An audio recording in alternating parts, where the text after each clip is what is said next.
Dear students, let us start our lesson. The topic for today is multithreading and parallel programming in Java programming language. Objectives of this lesson is to get an overview of multithreading, to develop task classes by implementing the runnable interface, to create threads to run tasks using the thread class, control threads using the methods in the thread class, to use resource ordering technique to avoid deadlocks, and to describe the life cycle of threads. First of all, let us go through the word multithreading. What does it mean? It means that multithreading enables multiple tasks in a program to be executed concurrently. It means that multiple tasks in your program will be executed at the same time. Thread the word thread means the flow of execution from beginning to end of a task. For example, if you will have to print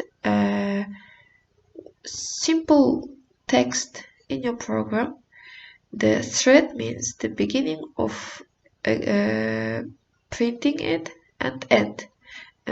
Or for example, if what can be, for example, you can run some kind of loop, and when your loop starts executing and ends, this part will be called a thread.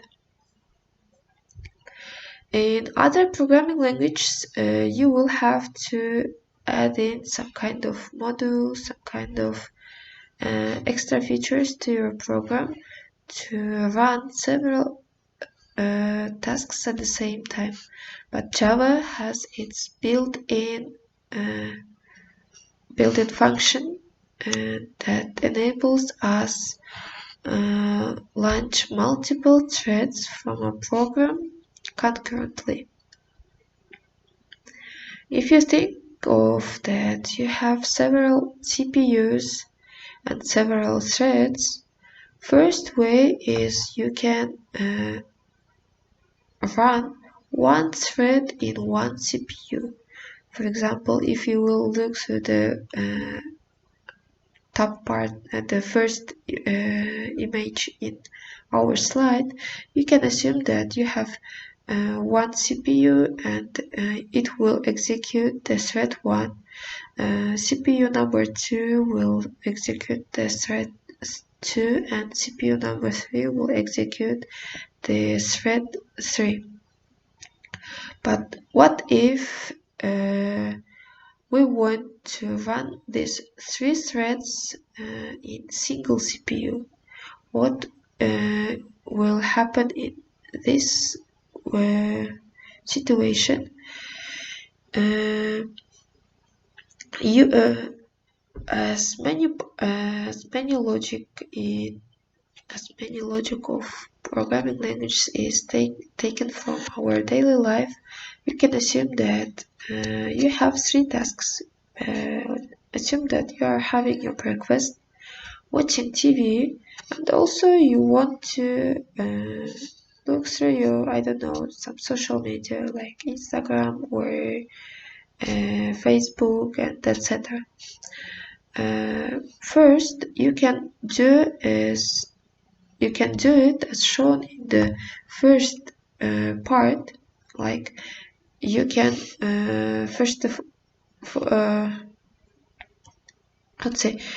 you can just have your breakfast and then watch your TV and then look through your social media, or you can do these 3 tasks by giving some kind of little amount. For example, you can take some kind of amount of food for 2-3 seconds, and then for 2-3 seconds you can watch TV, or 2-3 seconds you will look through your Facebook, for example.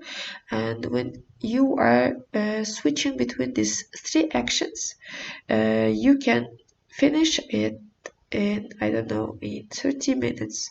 But if you will do then only one task at one time, you will spend for it, I don't know, 1 hour and a half or 2 or maybe 3 hours. The same logic is for multi-threading, as you can give a little amount for one thread, a little amount for the second thread, and for the third thread. And if you will switch between these three threads very quickly,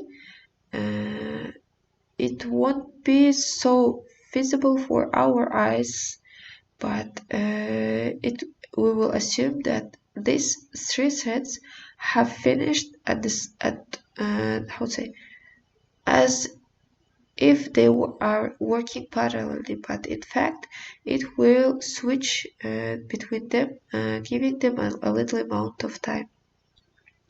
This is called time sharing in CPUs.